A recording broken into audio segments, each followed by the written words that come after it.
Hi అండి. అందరికీ నమస్కారం. ఈరోజు కథ 'గురువు నుంచి భర్తగా' పార్ట్ 5. ఇక కథలోకి వెళితే, ఢిల్లీలో సివిల్స్ ఇంటర్వ్యూలు ముగించుకొని అలేఖ్య తిరిగి తన నగరానికి చేరుకునే రోజు రానే వచ్చింది. 6 నెలల కఠోర శ్రమ, ఒంటరి పోరాటం మరియు డీసీపీ విక్రమ్ అందించిన భద్రత మధ్య అలేఖ్య తన లక్ష్యాన్ని విజయవంతంగా పూర్తి చేసింది. రైల్వే స్టేషన్ ప్లాట్ఫామ్ మీద రాఘవ్, రామకృష్ణ గారు ఆతృతగా ఎదురుచూస్తున్నారు. రైలు వచ్చి ఆగగానే ఏసీ కోచ్ నుంచి కిందకు దిగిన అలేఖ్యను చూడగానే ఇద్దరి ముఖాల్లోనూ వర్ణించలేని ఆనందం వెల్లివిరిసింది.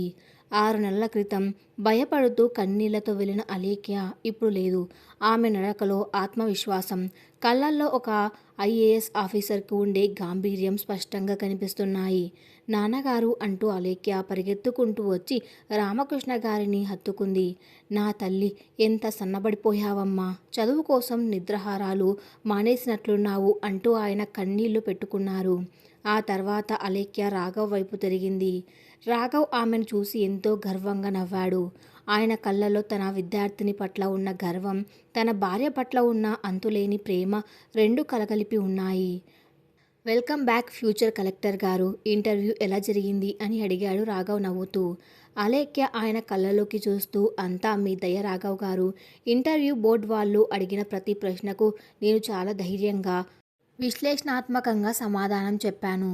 రిజల్ట్స్ ఎప్పుడు వచ్చినా నా పేరు ఫైనల్ లిస్ట్లో ఉంటుందన్న నమ్మకం నాకుంది అని ఎంతో నమ్మకంగా చెప్పింది.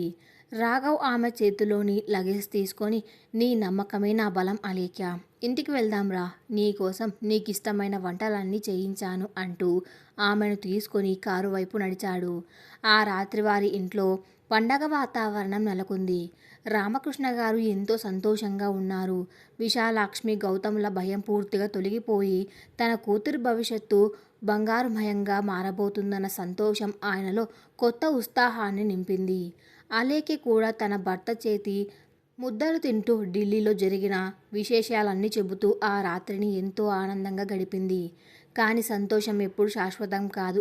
అది ఒక చిన్న నీటి బుడగ లాంటిది. ఏ క్షణంలోనైనా ఒక చిన్న ముళ్ళు తగిలితే అది పగిలిపోక తప్పదు. ఆ ముళ్ళు రాఘవ్ గతం రూపంలో ఎదురు చూస్తుంది. అలేఖ్య వచ్చి వారం రోజులు గడిచాయి. రాఘవ్ ఎప్పటిలాగే యూనివర్సిటీకి వెళ్తున్నాడు. అలేఖ్య ఇంట్లో ఉంటూనే సివిల్స్ ఫలితాల కోసం ఎదురుచూస్తుంది. ఆ రోజు ఉదయం 10 గంటల సమయం. రాఘవ్ కాలేజీకి వెళ్ళిపోయాడు. రామకృష్ణ గారు గుడికి వెళ్లారు. ఇంట్లో అలేఖ్య ఒక్కటే ఉంది. కాలింగ్ బెల్ మోగింది. అలేఖ్య వెళ్ళి తలుపు తీసింది. బయట ఒక కొరియర్ బాయ్ నిలబడి ఉన్నాడు. అలేఖ్య గారు, మీరేనా మేడం? మీకు ఒక పార్సల్ వచ్చింది అంటూ ఒక పెద్ద కవర్ ఆమె చేతికి ఇచ్చి సంతకం తీసుకుని వెళ్ళిపోయాడు. అలేఖ్య ఆ కవర్ను అటు ఇటు తిప్పి చూసింది. దాని మీద పంపిన వారి పేరు, అడ్రస్ ఏమీ లేదు. కేవలం టు మిస్టర్ అలేఖ్య రాఘవ్ అని మాత్రమే ప్రింట్ చేసి ఉంది.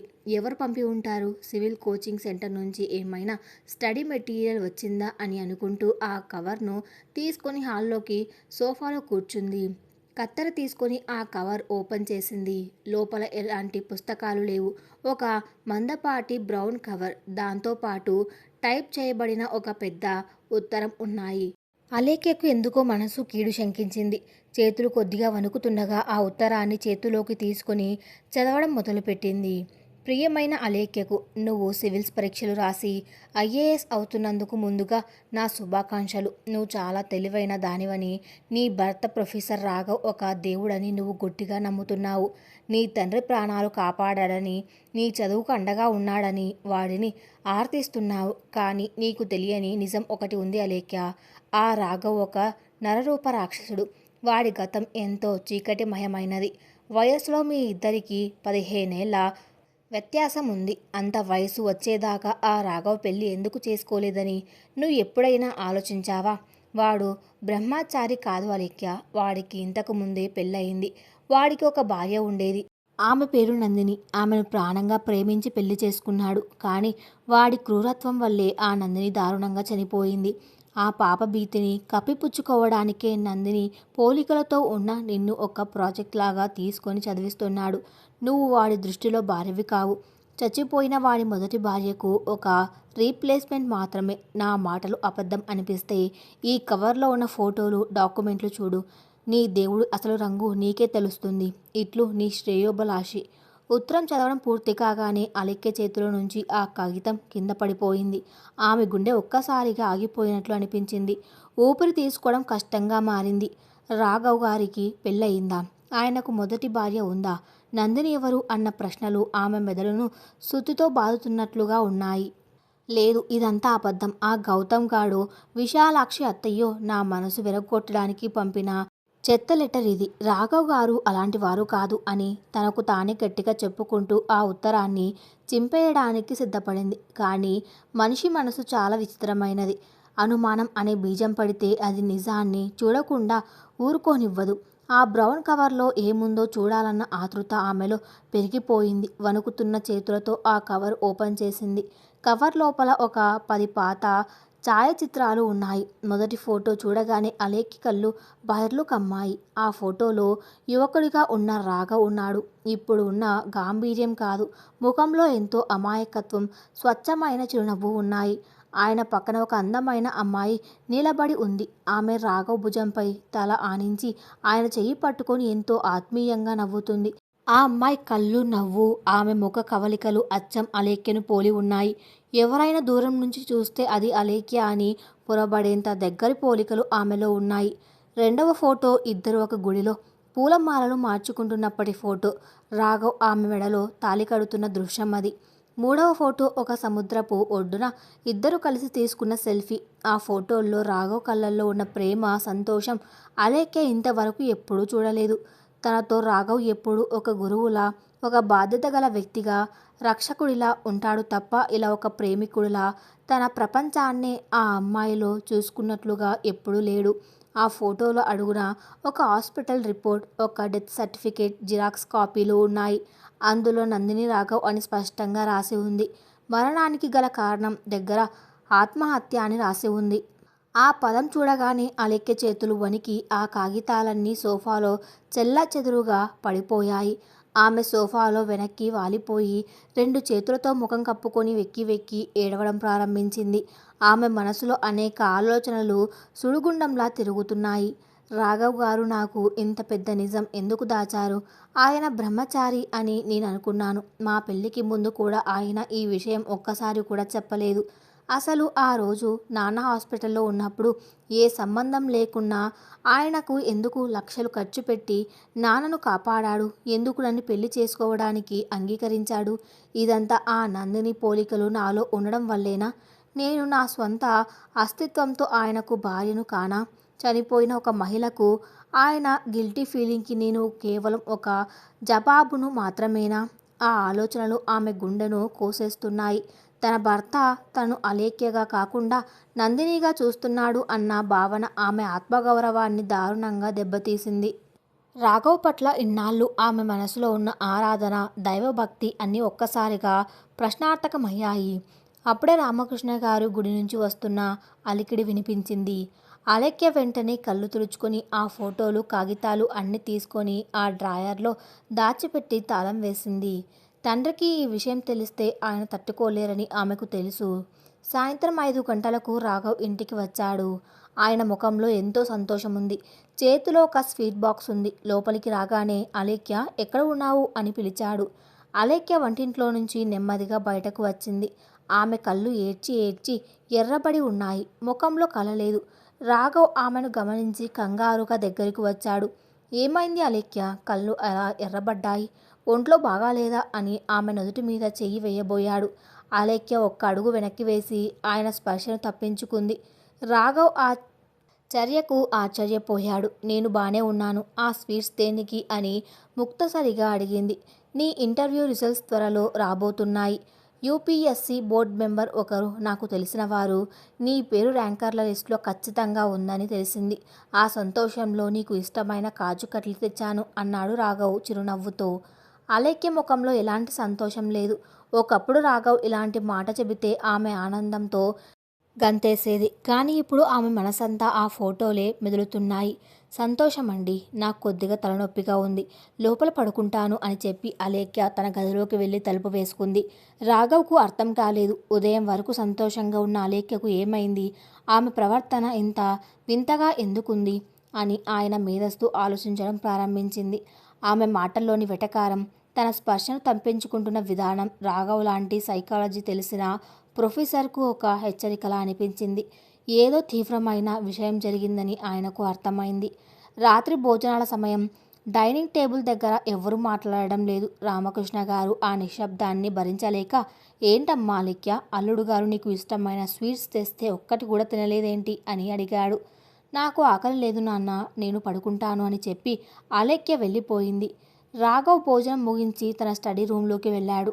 అక్కడ పుస్తకాలు సర్దుతుండగా టేబుల్ మీద ఉన్న తన డైరీ కింద ఒక లాక్ చేసిన డ్రాయర్ కనిపించింది. ఆ డ్రాయర్ తాళం చెవి కింద పడి ఉంది. బహుశా అలేఖ్య కంగారులో తాళం వేసి చెవిని అక్కడే మర్చిపోయి ఉంటుంది. రాఘవ్ ఆ తాళం చెవి తీసుకుని డ్రాయర్ తెరిచాడు. అందులో ఆ బ్రౌన్ కవర్, ఆ ఫోటోలు, ఆ ఉత్తరం ఉన్నాయి. రాఘవ్ ఆ ఫోటోలను చేతిలోకి తీసుకున్నాడు. తన యవ్వన కాలం నాటి ఆ ఫోటోలను, అందులో తన పక్కన ఉన్న నందినిని చూడగానే రాతి లాంటి ఆ మనిషి కళ్ళలో నుంచి 2 కన్నీటి బొట్లు రాలి ఆ ఫోటో మీద పడ్డాయి. ఒక దశాబ్దం పాటు తన గుండె అట్టడుగున పాతేసిన ఒక అగ్నిపర్వతం ఒక్కసారిగా బద్దలైనట్లు ఆయనకు అనిపించింది. నందిని జ్ఞాపకాలు ఆయనను ఊపిరి ఆడనివ్వకుండా చేశాయి. అప్పుడే గది తలుపులు నెట్టుకుని అలేఖ్య లోపలికి వచ్చింది. రాఘవ్ చేతిలో ఉన్న ఆ ఫోటోలను చూసింది. రాఘవ్ ఆ ఫోటోలను పక్కన పెట్టి నెమ్మదిగా కుర్చీలో కూర్చున్నాడు. ఆయన ముఖంలో ఇప్పుడు కోపం లేదు, కేవలం ఒక తీరని వేదన మాత్రమే ఉంది.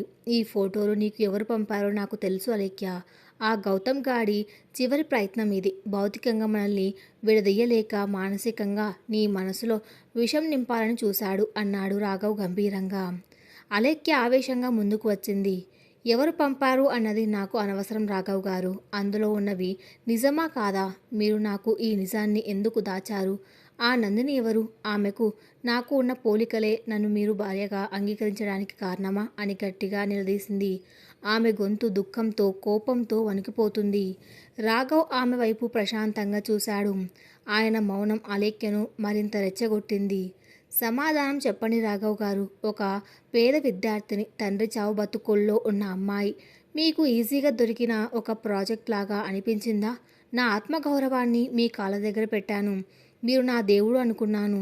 కానీ మీరు చనిపోయిన మీ భార్య జ్ఞాపకాలకు నన్ను కేవలం ఒక బొమ్మలా వాడుకున్నారా?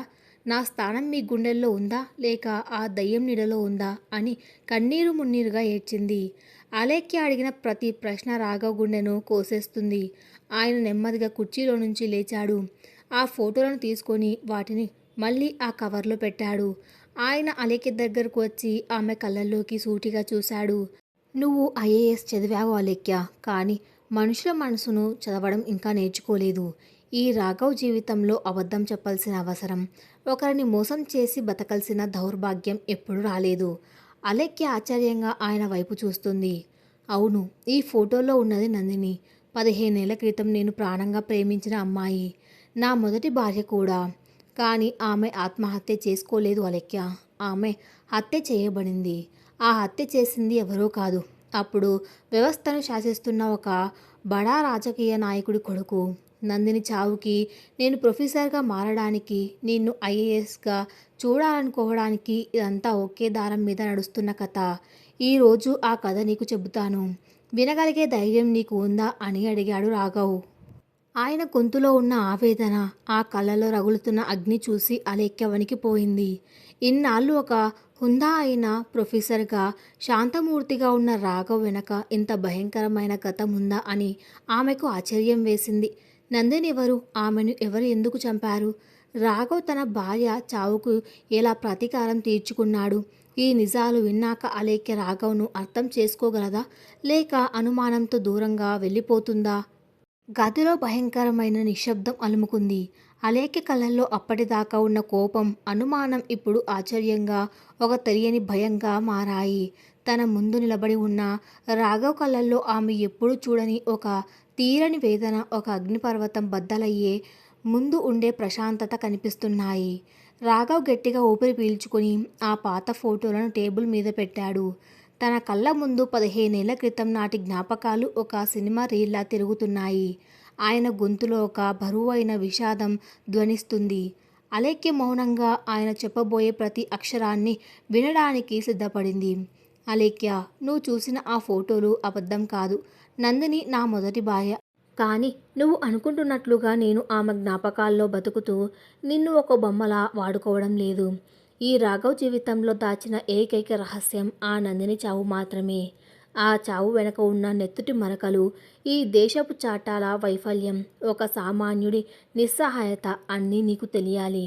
ఎందుకంటే నువ్వు రేపు ఒక ఐఏఎస్ అధికారిగా వెళ్ళబోయేది ఆ వ్యవస్థలోని మురుగును శుభ్రం చేయడానికే. రాఘవ్ నెమ్మదిగా కుర్చీలో కూర్చొని తన గతాన్ని చెప్పడం ప్రారంభించాడు. అది 15 ఏళ్ల క్రితం నాటి మాట. అప్పుడు నా వయసు 25 ఏళ్ళు. అదే యూనివర్సిటీలో పొలిటికల్ సైన్స్ విభాగంలో గోల్డ్ మెడలిస్ట్ నేను. స్టూడెంట్ లీడర్గా ఏ అన్యాయం జరిగినా ఎదురించి ఒక ఆవేశపరుడైన యువకుడిని. నాకంటూ ఎవ్వరూ లేరు, అనాథను. కానీ నా చదువు, నా ఆత్మవిశ్వాసం అవే నా ఆయుధాలు. సరిగ్గా అప్పుడే యూనివర్సిటీలో డిగ్రీ మొదటి సంవత్సరం చేరడానికి ఒక అమ్మాయి వచ్చింది. ఆమె పేరే నందిని. ఒక మధ్యతరగతి కుటుంబం నుంచి వచ్చిన అమ్మాయి. అచ్చం నీలాగే ఉండేది. ఆ కళ్ళు, ఆ నవ్వు, ఆ ముఖ కవలికలు. కానీ నీకున్నంత ఆవేశం, ధైర్యం ఆమెకు లేవు. చాలా మృదు స్వభావి. ఒకరోజు సీనియర్లు ఆమెను ర్యాగింగ్ చేస్తూ ఇబ్బంది పెడుతుంటే నేను వెళ్ళి వాళ్ళను కొట్టి ఆమెను కాపాడాను. ఆ పరిచయం స్నేహంగా మారి ప్రేమగా చిగురించింది. నందిని నా జీవితంలోకి వచ్చాక ఒక అనాథకు కూడా సొంతం అనుకునే ఒక ప్రాణం దొరికిందని మురిసిపోయాను. నా ఆవేశాన్ని తగ్గించి నాకు ఒక లక్ష్యాన్ని, ఒక కుటుంబం అనే కలను ఇచ్చింది నందిని.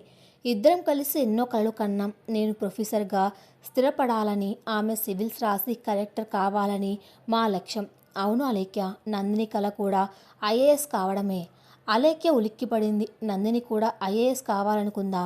ఈ మాట వినగానే ఆమెకు రాఘవ్ తనను ఎందుకు అంతలా ప్రోత్సహించాడో అర్థమవుతున్నట్లు అనిపించింది. కానీ ఆమె మధ్యలో మాట్లాడకుండా మౌనంగా వినసాగింది. రాఘవ్ కళ్ళు ఎర్రబడ్డాయి. ఆయన పిడికిలి బిగుసుకుంది. అంతా సవ్యంగా సాగుతుంది అనుకున్న సమయంలో మా జీవితాల్లోకి ఒక రాక్షసుడు ప్రవేశించాడు. వాడి పేరు రుద్ర. అప్పటి రాష్ట్ర హోంమంత్రి, ఒక కరుడు కట్టిన రాజకీయ నాయకుడి ఏకైక కొడుకువాడు. కాలేజీకి చదువుకోవడానికి కాకుండా తన తండ్రి అధికారాన్ని అడ్డుపెట్టుకొని రాజకీయాలు చేయడానికి, ఆడపిల్లల జీవితాలతో ఆడుకోవడానికి వచ్చేవాడు. ఒకరోజు లైబ్రరీలో చదువుకుంటున్న నందిని చూశాడు రుద్ర. ఆమె అందానికి పిచ్చెక్కిపోయాడు. వాడు అడిగితే కాదనలేని ఆడపిల్లలు ఆ కాలేజ్లో చాలామంది ఉన్నారు. కానీ నందిని వాడి వలలో పడలేదు. వాడు ఆమెను ఎన్నిసార్లు వేధించినా వాడు పంపిన ఖరీదైన బహుమతులు విసిరికొట్టింది. చివరికి ఒకరోజు నందిని ఒంటరిగా బస్టాండ్లో ఉండగా రుద్ర తన అనుచరులతో వచ్చి ఆమెను బలవంతంగా కారులోకి ఎక్కించుకోవడానికి ప్రయత్నించాడు. ఆ విషయం తెలిసి నేను అక్కడికి వెళ్ళాను. ఆ రోజు నేను వాడిని వదిలిపెట్టలేదు. నడి రోడ్డుపై హోంమంత్రి కొడుకు అని కూడా చూడకుండా వాడిని చావబాదాను. వాడి అహంకారాన్ని చెప్పుతో కొట్టాను. ఆ సంఘటనతో రుద్ర పగతో రగిలిపోయాడు. వాడి తండ్రి అధికారం ముందు నేను ఒక చీమ లాంటి వాడిని. నా వల్ల నందిని ప్రాణాలకు, ఆమె కుటుంబం పరువుకు ఎక్కడ ప్రమాదం వస్తుందో అని భయపడి మరుసటి రోజే ఒక గుడిలో నందిని మెడలో 3 ముళ్ళు వేశాను. ఆ ఫోటోని నువ్వు ఇప్పుడు చూశావు. రాఘవ్ గొంతు వణికింది. ఆయన ఒక క్షణం ఆగి టేబుల్ మీద ఉన్న నీళ్ళ గ్లాస్ తీసుకొని గుటక వేసి మళ్ళీ చెప్పడం ప్రారంభించాడు. పెళ్ళైన తర్వాత మేము ఒక చిన్న అద్దె ఇంట్లో కాపురం పెట్టాం. నందిని ప్రాణాలకు రక్షణగా నేను ఎప్పుడు ఆమె వెంటే ఉండేవాడిని. రుద్రగాడు సైలెంట్ అయిపోయాడు అనుకున్నాను. కానీ వాడు సైలెంట్గా ఉన్నది పగను మర్చిపోయి కాదు, సరైన అదను కోసం ఎదురుచూస్తూ. ఒకరోజు రాత్రి నేను ఒక ముఖ్యమైన సెమినార్ కోసం పక్క ఊరికి వెళ్లాల్సి వచ్చింది. నందిని ఇంట్లో ఒంటరిగా ఉంది. ఆ రాత్రి విపరీతమైన గాలివాన. రాత్రి 1 గంట సమయంలో కరెంటు తీసేసి తలుపులు బద్దలు కొట్టుకుని రుద్ర, వాడి అనుచరులు 4 మా ఇంట్లోకి చొరబడ్డారు. నందిని చాలా పోరాడింది. ఇంట్లో ఉన్న కత్తి తీసుకొని వాళ్ళను ఎదిరించింది. కానీ ఆ మృగాల బలం ముందు ఆమె నిలబడలేకపోయింది. వాళ్ళు నా నందినిని దారుణంగా చిత్రహింసలు పెట్టి ఊపిరి ఆడకుండా చేసి చంపేశారు. చనిపోయే ముందు ఆమె ఎంత నరకం అనుభవించి ఉంటుందో తలుచుకుంటే ఈ రోజుకి నా గుండెలు కాలిపోతాయి అలేఖ్య. రాఘవ్ కళ్ళలో నుంచి కన్నీళ్లు ధారగా కారుతున్నాయి. అలేఖ్య కూడా కన్నీళ్లు ఆపుకోలేకపోయింది. ఆమె రాఘవ్కు ఎంతటి ఘోరమైన అన్యాయం జరిగిందో తలుచుకొని వణికిపోయింది. నేను ఉదయం వచ్చి చూసేసరికి ఇల్లంతా రక్తపు మరకలు. నందిని విగతజీవిగా పడి ఉంది. నేను పిచ్చివాడిలా ఏడ్చాను. పోలీసులకు ఫిర్యాదు చేశాను. కానీ అలేఖ్య ఈ దేశంలో న్యాయం ఎవరి పక్షాన ఉంటుందో అప్పుడు నాకు తెలిసింది. పోలీసులు హోంమంత్రికి అమ్ముడుపోయారు. డాక్టర్లు పోస్టుమార్టం రిపోర్ట్ను మార్చేశారు. నందినిపై ఎలాంటి దాడి జరగలేదు. ఆమె ఉరేసుకుని ఆత్మహత్య చేసుకుంది అని దొంగ రిపోర్టులు సృష్టించారు. రుద్ర పేరు కనీసం ఎఫ్ఐఆర్లో కూడా నమోదు కాలేదు. అన్యాయం జరిగిందని రోడ్డెక్కిన నన్ను భార్యను వేధించి ఆత్మహత్యకు ప్రేరేపించిన కరడు కట్టిన భర్తగా ముద్ర వేసి జైల్లో వేశారు. ఆ డాక్యుమెంట్స్ అన్నీ ఆ గౌతమ్ గాడు ఎక్కడి నుంచో సంపాదించి నీకు పంపించాడు. జైల్లో ఉన్న ఆ 6 నెలలు నాలో నేను చనిపోయాను. నన్ను నేనే అసహించుకున్నాను. నా భార్యను కాపాడుకోలేకపోయినందుకు కుమిలిపోయాను. బయటకు వచ్చాక ఒక కత్తి తీసుకుని రుద్రగాడిని నరికేయాలి అనుకున్నాను. కానీ వాడికి ఉన్న భద్రత ముందు నేను వాడి దరిదాపుల్లోకి కూడా వెళ్ళలేను. ఒకవేళ వాడిని చంపినా వాడి తండ్రి వ్యవస్థను అడ్డుపెట్టుకొని నన్ను ఎన్కౌంటర్ చేయిస్తాడు. అప్పుడు నాకు అర్థమైంది అలేఖ్య. కత్తితో కొడితే ఒకడిని మాత్రమే చంపగలం. కానీ బుర్రతో ఆలోచిస్తే ఆ వ్యవస్థనే మార్చేయగలం. రుద్ర లాంటి మృగాలు బయట తిరగడానికి కారణం వాళ్లకు తొత్తులుగా మారిన అవినీతి పోలీసు అధికారులు, లంచగొడ్డి ఐఏఎస్లు. ఆ క్షణంలోనే నేను ఒక నిర్ణయం తీసుకున్నాను. నా బాధను పక్కన పెట్టి నా ఆవేశాన్ని ఆయుధంగా మలుచుకున్నాను. ఒక వ్యక్తిగా నేను వ్యవస్థలో పోరాడలేను. అందుకే ఒక సైన్యాన్ని తయారు చేయాలనుకున్నాను. నందిని సివిల్స్ కలను నా శ్వాసగా మార్చుకున్నాను. దేశం కోసం, న్యాయం కోసం నిలబడే వందలాది ఐఏఎస్, ఐపీఎస్ అధికారులను నా చేతుల మీదుగా తయారు చేయాలని కంకణం కట్టుకున్నాను. అలా నా ఆవేశం అణిగిపోయి గాంభీర్యం వచ్చి చేరింది. ఒక విద్యార్థి నాయకుడు రాఘవ్ పోయి ప్రొఫెసర్ రాఘవ్ పుట్టాడు. అప్పటినుంచి గడిచిన 10 ఏళ్లలో నేను తీర్చిదిద్దిన విద్యార్థులు వందల సంఖ్యలో ఉన్నారు. ఈరోజు ఢిల్లీ డీసీపీ విక్రమ్ లాంటి నిజాయితీపరులైన ఆఫీసర్లు నా సైన్యం. రాఘవ్ తన గతాన్ని చెప్పడం పూర్తి చేసి నెమ్మదిగా లేచి అలేఖ్య దగ్గరికి వచ్చాడు. ఆమె అప్పటికే కన్నీళ్ల పర్వతం అయింది. తన భర్త ఇన్నాళ్ళు ఎంతటి నరకాన్ని గుండెల్లో దాచుకొని బయటకు మాత్రం ఒక చిరునవ్వుతో తనను ఎలా గైడ్ చేశాడో అర్థమై ఆమెకు ఆయన మీద గౌరవం 1000 రెట్లు పెరిగింది. రాఘవ్ గారు అంటూ అలేఖ్య ఆయన చెయ్యి పట్టుకోవడానికి ప్రయత్నించింది. కానీ రాఘవ్ ఆమె చెయ్యి పట్టుకొని తన 2 చేతుల్లోకి తీసుకున్నాడు. నీకు ఉన్న అతిపెద్ద అనుమానం నేను నిన్ను నందినిగా చూస్తున్నానా అని. నిజం చెబుతున్నాను అలేఖ్య. ఆ రోజు మీ ఊర్లో మీ నాన్నగారి దగ్గర నిన్ను మొదటిసారి చూసినప్పుడు ఒక్క క్షణం నా గుండె ఆగిపోయింది. చనిపోయిన నా నందిని మళ్ళీ బతికి వచ్చి నా ముందు నిలబడిందా అని భ్రమపడ్డాను. ఆ పోలికలే నన్ను నీ దగ్గరకు లాగాయి. అది నిజం. కానీ మీ నాన్నగారిని కాపాడడానికి నేను ఆ హాస్పిటల్లో అడుగుపెట్టినప్పుడు అక్కడ నువ్వు చేసిన పోరాటం, గౌతమ్ కుటుంబం నిన్ను అవమానిస్తుంటే వాళ్ళను ఎదురించిన నీ ఆత్మగౌరవం, పడిపోయినా మళ్ళీ లేచి నిలబడ్డా నీ కసి చూశాను. నందిని అందం, పోలికలు మాత్రమే నీలో ఉన్నాయి. కానీ ఆమెలో లేని ఫైర్ నీలో ఉంది అలేఖ్య. నందిని ఒక మల్లెపువ్వు లాంటిది. నువ్వు ఒక అగ్నికణం లాంటి దానివి. నిన్ను పెళ్లి చేసుకున్నది నా గతానికి ప్రత్యామ్నాయంగా కాదు. నీలో ఉన్న ఆ ఆత్మగౌరవం, ఆ లక్ష్యం వృధా కాకూడదని. నా నీడలో నువ్వు ఒక శక్తివంతమైన ఐఏఎస్గా మారాలని. ఈ ప్రయాణంలో నీ మీద నాకు తెలియకుండానే అంతులేని ప్రేమ పుట్టింది. ఇప్పుడు నా ప్రాణం నందిని కాదు అలేఖ్య. నువ్వే నా ప్రాణం. నువ్వు ఆమెకు రీప్లేస్మెంట్ కాదు. నా జీవితానికి కొత్త అర్థం, నా ఆశల స్వప్నం, నా శ్వాస. రాఘవ్ మాటలకు అలేఖ్య గుండె కరిగిపోయింది. తన అనుమానాలు ఎంత నిరాధారమైనవో, తన భర్త ప్రేమ ఎంత స్వచ్ఛమైనదో ఆమెకు సంపూర్ణంగా అర్థమైంది.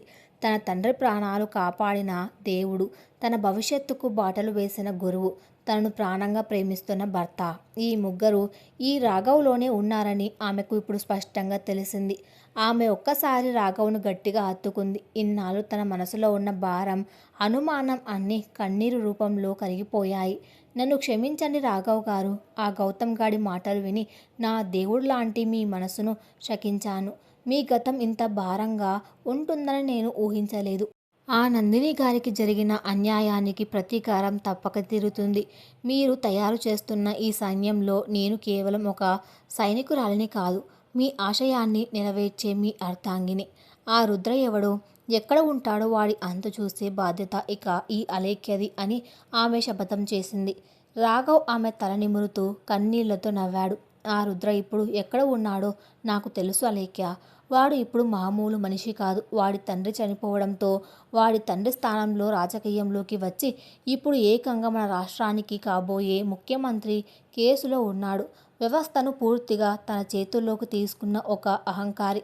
వాడిని ఎదుర్కోవాలంటే మనకు చట్టం అనే ఆయుధం కావాలి. ఆ ఆయుధం నువ్వే అన్నాడు రాఘవ్ గంభీరంగా. ఆ రాత్రి అలేఖ్యకు నిద్ర పట్టలేదు. రాఘవ్ గతం ఆమెను దారుణంగా కలిచివేసింది. అదే సమయంలో తన భర్తపై అంతులేని ప్రేమ, గౌరవం పెరిగాయి. తన భర్తను మానసికంగా దెబ్బతీయాలని ఆ గౌతమ్ పంపిన ఈ ఫోటోలు, లెటర్ నిజానికి అలేఖ్యను రాఘవ్కు మరింత దగ్గర చేశాయి. గౌతమ్ వేసిన వల వాడికే ఉరితాడులా మారింది. మరుసటి రోజు ఉదయం రాఘవ్ ఇంట్లో కూర్చొని పేపర్ చదువుతుండగా రామకృష్ణ గారు ఆందోళనగా అటు ఇటు తిరుగుతున్నారు. అలేఖ్య ఇంకా నిద్రలేవలేదు. సరిగ్గా అప్పుడే రాఘవ్ ఫోన్ మోగింది. ఢిల్లీ నుంచి UPSC board member phone. Hello Raghav, congratulations, civil final reports వచ్చేశాయి. రాఘవ్ గుండె వేగంగా కొట్టుకుంది. సార్, అలేఖ్య రిజల్ట్స్ అని అడిగాడు ఆతృతగా.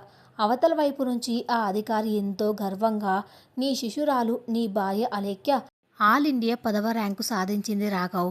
She is now an IAS officer. అంతేకాదు, ఆమెకు మన స్టేట్ క్యాడర్ కూడా కన్ఫామ్ అయింది.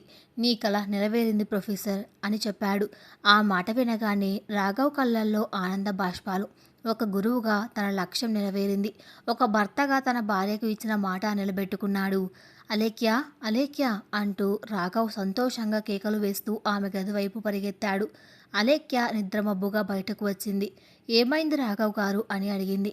రాఘవ్ ఆమెను గట్టిగా కౌగిలించుకొని, కంగ్రాచ్యులేషన్స్ మేడం ఐఏఎస్ గారు, నువ్వు సాధించావు అలేఖ్య, ఆల్ ఇండియా 10వ ర్యాంకు అని చెప్పాడు. అలేఖ్య ఒక్కసారిగా షాక్కు గురై ఆనందంతో కన్నీళ్లు పెట్టుకుంది. రామకృష్ణ గారు ఆ వార్త విని దేవుడి ముందు సాష్టాంగ నమస్కారం చేశారు. ఒక సాధారణ పల్లెటూరు అమ్మాయి, గౌతమ్ లాంటి అహంకారుల చేతిలో అవమానించబడిన ఒక అనాథ ఈరోజు ఒక జిల్లాను శాసించే స్థాయికి ఒక ఐఏఎస్ అధికారిగా ఎదిగింది. ప్రొఫెసర్ రాఘవ్ చెక్కిన శిల్పం ఇప్పుడు జీవం పోసుకుంది. కానీ అసలు యుద్ధం ఇప్పుడే మొదలు కాబోతుంది.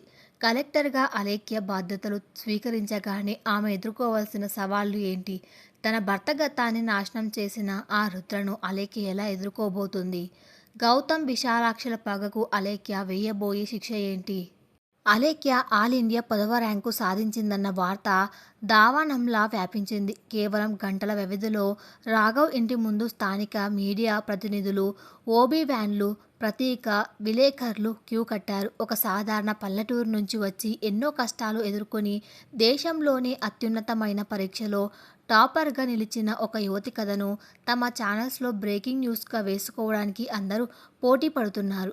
రామకృష్ణ గారు ఆ దృశ్యాన్ని చూసి కన్నీళ్లు పెట్టుకున్నారు. ఒకప్పుడు తన కూతుర్ని ఆస్తి కోసం, పరువు కోసం నడి రోడ్డుపై గెంటేసిన సమాజం ఈరోజు తన కూతుర్ని ఒక మహారాణిలా చూస్తూ కెమెరాల ముందు నిలబెట్టడం ఆయనకు గర్వకారణంగా అనిపించింది. అలేఖ్య ఎంతో హుందాగా బయటకు వచ్చింది. ఆమె పక్కనే ఒక అదృశ్య కవచంలా గర్వంగా నవ్వుతూ ప్రొఫెసర్ రాఘవ్ నిలబడి ఉన్నాడు. మైకులన్నీ అలేఖ్య వైపు దూసుకొచ్చాయి. ఒక రిపోర్టర్, అలేఖ్య గారు, కంగ్రాచ్యులేషన్స్, మీ ఈ అద్భుతమైన విజయానికి కారణం ఎవరు? మీ ఇన్స్పిరేషన్ ఏంటి అని అడిగాడు. అలేఖ్య చిరునవ్వుతో మైక్ అందుకొని రాఘవ్ వైపు ప్రేమగా చూసింది. ఒకప్పుడు నేను ఎవరు లేని అనాథను. నా తండ్రి ప్రాణాపాయ స్థితిలో ఉన్నప్పుడు నన్ను ఆదుకునే నాథుడు లేడు. అలాంటి సమయంలో ఒక దేవుడిలా నా జీవితంలోకి వచ్చి నా తండ్రి ప్రాణాలు కాపాడమే కాకుండా నా చేతిలో పుస్తకం పెట్టి నా తలరాతను మార్చిన నా గురువు, నా భర్త ప్రొఫెసర్ రాఘవ్ గారే నా విజయానికి కారణం. నన్ను అవమానించిన వారు, నన్ను తొక్కేయాలనుకున్న వారు చాలామంది ఉన్నారు. కానీ వాళ్ళందరికీ నేను చెప్పే సమాధానం ఒకటే. ఒక ఆడపిల్ల కసిపడితే ఆమె ఒక సామ్రాజ్యాన్ని శాసించగలదు. ఇకపై నా పోరాటం నా కోసం కాదు, ఈ సమాజంలో అన్యాయానికి గురవుతున్న ప్రతి ఒక్కరి కోసం. ఆమె మాటలు లైవ్ టెలికాస్ట్లో రాష్ట్రమంతా మారుమోగుతున్నాయి. ఆ మాటల్లో ఉన్న పదును, ఆమె కళ్ళల్లో ఉన్న ఆత్మవిశ్వాసం టీవీలు చూస్తున్న ప్రతి ఒక్కరిని కట్టిపడేశాయి. రాఘవ్ ఆమె మాటలకు మురిసిపోతూ తన భార్య ఇప్పుడు ఒక పరిపూర్ణమైన నాయకురాలిగా మారిందని మనసులోనే ఆనందపడ్డాడు. ఇదే సమయంలో తమ విశాలవంతమైన బంగ్లాలో కూర్చొని టీవీ చూస్తున్న విశాలాక్షి గౌతమ్లకు ఆ న్యూస్ ఒక పిడుగులా వినిపించింది. చేతిలో ఉన్న కాఫీ కప్పును విశాలాక్షి నేలకేసి కొట్టింది. అది ముక్కలయింది. సరిగ్గా వాళ్ళ పరువులాగే. గౌతమ్ భయంతో వణికిపోతున్నాడు. మమ్మీ, ఆ అలేఖ్య, ఆ దరిద్రపు అలేఖ్య నిజంగానే ఐఏఎస్ అయిపోయింది. ఆల్ ఇండియా 10వ ర్యాంక్ అట. ఇప్పుడు ఆమె కలెక్టర్ అవుతుంది. మన పరిస్థితి ఏంటి మమ్మీ అని చెమటలు తుడుచుకుంటూ అడిగాడు. విశాలాక్షి ముఖంలో నెత్తురు చుక్కలేదు. 15 రోజుల క్రితం రాఘవ్ గతం తాలూకు ఫోటోలు పంపి వాళ్లను విడదీయాలని గౌతమ్ వేసిన ప్లాన్ దారుణంగా బెడిసి కొట్టిందని వాళ్లకు అర్థమైంది. వాళ్ళు విడిపోకపోగా అలేఖ్య ఐఏఎస్ అవ్వడం విశాలాక్షిని మానసికంగా కుంగదీసింది. ఒరేయ్ గౌతమ్, మనం ఎంత పెద్ద తప్పు చేశాంరా. ఆనాడు ఆ రామకృష్ణగాడికి 2 లక్షలు అప్పు ఇచ్చి ఉంటే ఈరోజు ఆ అలేఖ్య మన కాలి కింద బానిసలా పడి ఉండేది. మన అహంకారం, మన పొగరు ఈరోజు మన కొంప ముందింది. ఆ రాఘవ్ గాడు మామూలోడు కాదురా. ఒక పనికిరాని రాయిని తెచ్చి ఏకంగా రాజసింహాసనం మీద కూర్చోబెట్టాడు. రేపు ఆ అలేఖ్య మన జిల్లాకి కలెక్టర్గా వస్తే మన అక్రమ వ్యాపారాలు, మన ఫ్యాక్టరీలు, మన పరువు అంతా బసారున పడుతుందిరా అని తల పట్టుకుంది విశాలాక్షి. వాళ్ళ కళ్ళ ముందు ఆనాడు అలేఖ్యను నరి రోడ్డు మీద వర్షంలో గెంటేసిన దృశ్యం కదలాడింది. నాడు ఏడ్చుకుంటూ వెళ్ళిన ఆ అమ్మాయి నేడు ఒక అధికారినిగా తమ చావు శాసనం రాయడానికి రాబోతుందని వాళ్లకు స్పష్టంగా అర్థమైంది. కాలచక్రం గిర్రున తిరిగింది. సివిల్స్ ఫలితాలు వచ్చిన తర్వాత అలేఖ్య ముస్సోరిలోని ఎల్బిఎస్ ఎన్ఏఏలో తన ఐఏఎస్ శిక్షణను విజయవంతంగా పూర్తి చేసుకుంది. అక్కడ కూడా టాపర్గా నిలిచి ప్రెసిడెంట్ చేతుల మీదుగా అవార్డు తీసుకుంది. శిక్షణ పూర్తయిన తర్వాత ఆమెకు పోస్టింగ్ ఆర్డర్స్ వచ్చాయి. విధి ఎంత విచిత్రమైనదంటే ఆమె ఏ జిల్లాలో అయితే తన ఆత్మగౌరవాన్ని కోల్పోయిందో, ఎక్కడైతే తన తండ్రి అవమానపడ్డాడో సరిగ్గా అదే జిల్లాకు జిల్లా కలెక్టర్ అండ్ మెజిస్ట్రేట్గా ప్రభుత్వ అలేఖ్యను నియమించింది. కలెక్టర్గా ఛార్జ్ తీసుకోవడానికి వెళ్లే రోజు ఉదయం అలేఖ్య ఖద్దరు చీర కట్టుకొని ముఖాన చిన్న బొట్టు పెట్టుకొని ఎంతో హుందాగా తయారైంది. రాఘవ్ ఆమె దగ్గరికి వచ్చి ఆమెకు ఒక ఖరీదైన పెన్ను బహుమతిగా ఇచ్చాడు. ఈ పెన్నుతో నువ్వు పెట్టే ప్రతి సంతకం వందలాది మంది పేదల జీవితాల్లో వెలుగులు నింపాలి అలేఖ్య. అధికారంతో అహంకారం కాదు, బాధ్యత పెరగాలి. ఈ జిల్లాలో ఎంతోమంది అవినీతిపరులు, రౌడీలు ఉన్నారు. వాళ్ళను ఎదుర్కోవడానికి నీ కలం ఒక కత్తిలా పనిచేయాలి. All the best madam collector అన్నాడు రాఘవ్ నవ్వుతూ. అలేఖ్య ఆయన పాదాలకు నమస్కరించి ఆశీర్వాదం తీసుకుంది. మీరు చూపించిన దారిలోనే నా ప్రయాణం రాఘవ్ గారు. నా మొదటి టార్గెట్ నా కళ్ళ ముందే జరుగుతున్న ఆ విశాలాక్షి అక్రమ సామ్రాజ్యాన్ని కూల్పడం, ఆ తర్వాత మీ జీవితాన్ని నాశనం చేసిన ఆ రుద్ర సంగతి చూడడం అని దృఢ నిశ్చయంతో చెప్పింది. కలెక్టర్ ఆఫీస్ ముందు వాతావరణం అంతా కోలాహలంగా ఉంది. కొత్త కలెక్టర్ వస్తున్నారన్న వార్తతో జిల్లాలోని రెవెన్యూ పోలీస్ అధికారులంతా అక్కడికి చేరుకున్నారు. సైరన్ మోగించుకుంటూ ఒక ఎస్కలేట్ వెహికల్ ముందుకు రాగా దాని వెనక జాతీయ జెండా రెపరెపలాడుతున్న ఒక తెల్లటి ఇన్నోవా కార్ కలెక్టరేట్ వాతావరణంలోకి ప్రవేశించింది. కార్ డోర్ తెరుచుకోగానే అలేఖ్య నెమ్మదిగా కిందకు దిగింది. ఆమె కళ్ళకు సన్ గ్లాసెస్ ఉన్నాయి. నడకలో సింహం లాంటి గాంభీర్యం ఉంది. అప్పుడే అక్కడ ఒక అద్భుతం జరిగింది. అక్కడ ఉన్న పోలీస్ అధికారులందరికీ నాయకత్వం వహిస్తూ జిల్లా ఎస్పీ కాకి యూనిఫామ్లో ముందుకు వచ్చి సెల్యూట్ చేశాడు. ఆ ఎస్పీ ఎవరో కాదు, ఢిల్లీలో అలేఖ్యను కాపాడిన రాఘవ్ శిష్యుడు ఐపీఎస్ ఆఫీసర్ విక్రమ్ రాథోడ్. విక్రమ్ చిరునవ్వుతో welcome to the district madam collector. ఈ జిల్లా ఎస్పీగా మీ ఆదేశాలు పాటించడానికి నేను సిద్ధం అన్నాడు హుందాగా. అలేఖ్య ఆశ్చర్యంతో పాటు ఎంతో సంతోషించింది. రాఘవ్ వేసిన మాస్టర్ ప్లాన్ ఆమెకు ఇప్పుడు అర్థమైంది. ఒక జిల్లాను ప్రక్షాళన చెయ్యాలంటే కలెక్టర్తో పాటు పవర్ఫుల్ పోలీస్ అధికారి తోడు ఉండాలి.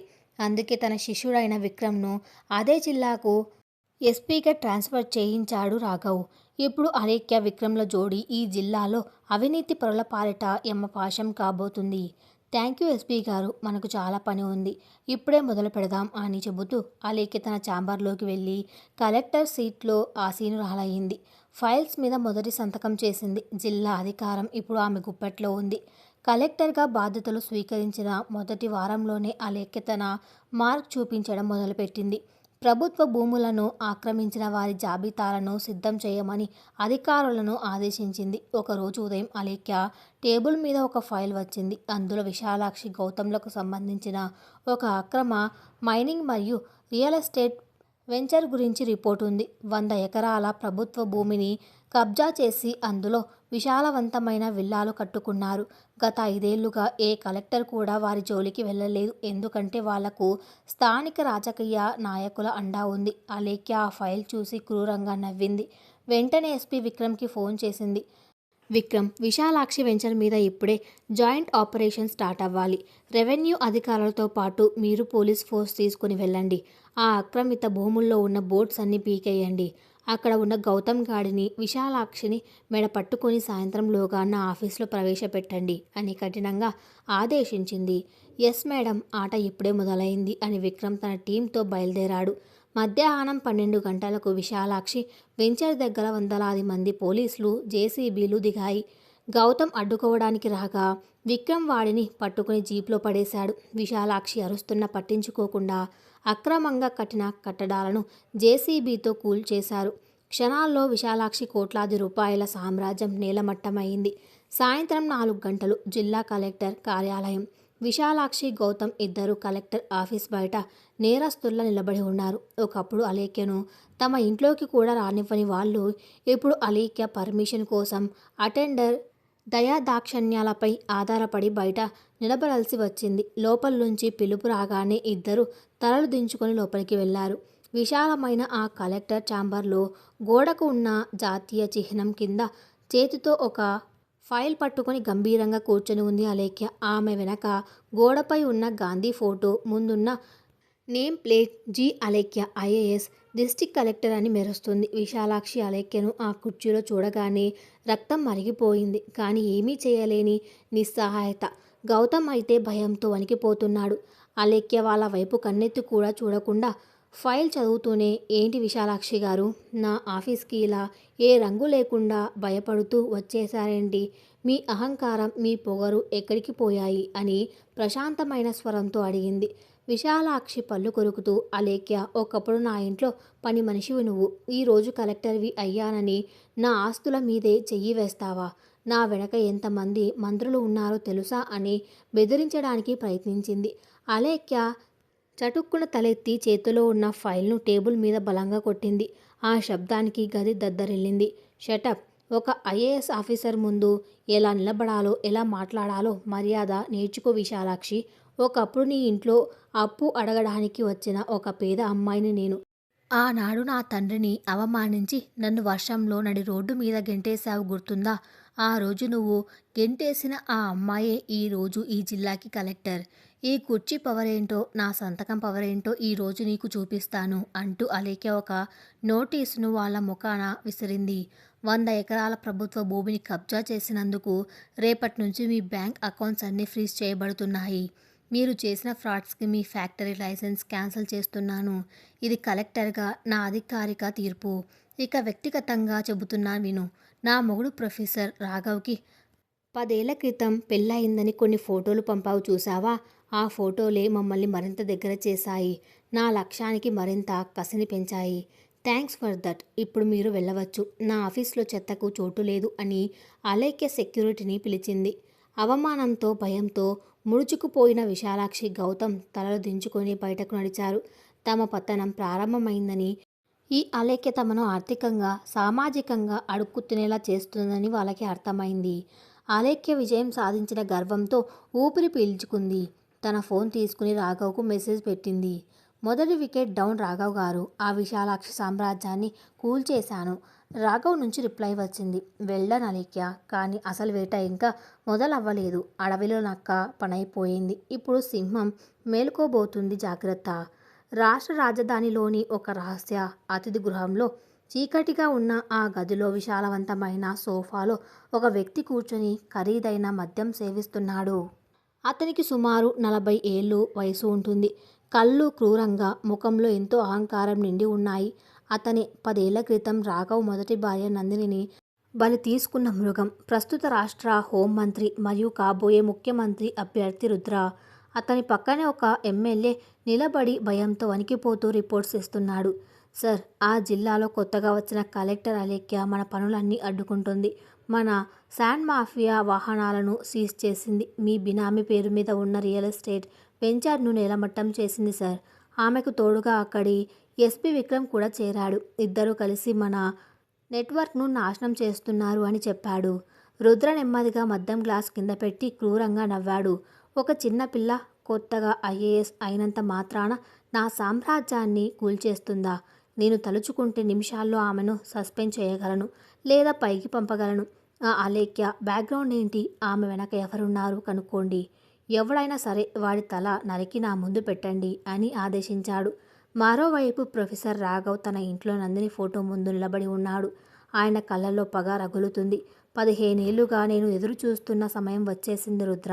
నీ చావును ఒక సాధారణ ప్రొఫెసర్ కాదు, నా చేతుల్లో తయారైన ఒక ఐఏఎస్, ఒక ఐపీఎస్ కలిసి రాబోతున్నారు. ఆట మొదలైందిరా అని మనసులో శబ్దం చేశాడు. అలేఖ్య రుద్రల మధ్య జరగబోయే ఈ యుద్ధంలో గెలిచేది ఎవరు? అలేఖ్య భర్త రాఘవే తన పాత శత్రువు అని రుద్రకు తెలిసినప్పుడు వాడు వేసే ఎత్తుగడలు ఏంటి? తనను అంతం చేయడానికి రుద్ర వేసే వల నుంచి అలేఖ్య ఎలా తప్పించుకుంటుంది? కథ ఇంకా ఉంది. అది నెక్స్ట్ పార్ట్లో కొనసాగించబడుతుంది. Thanks for listening.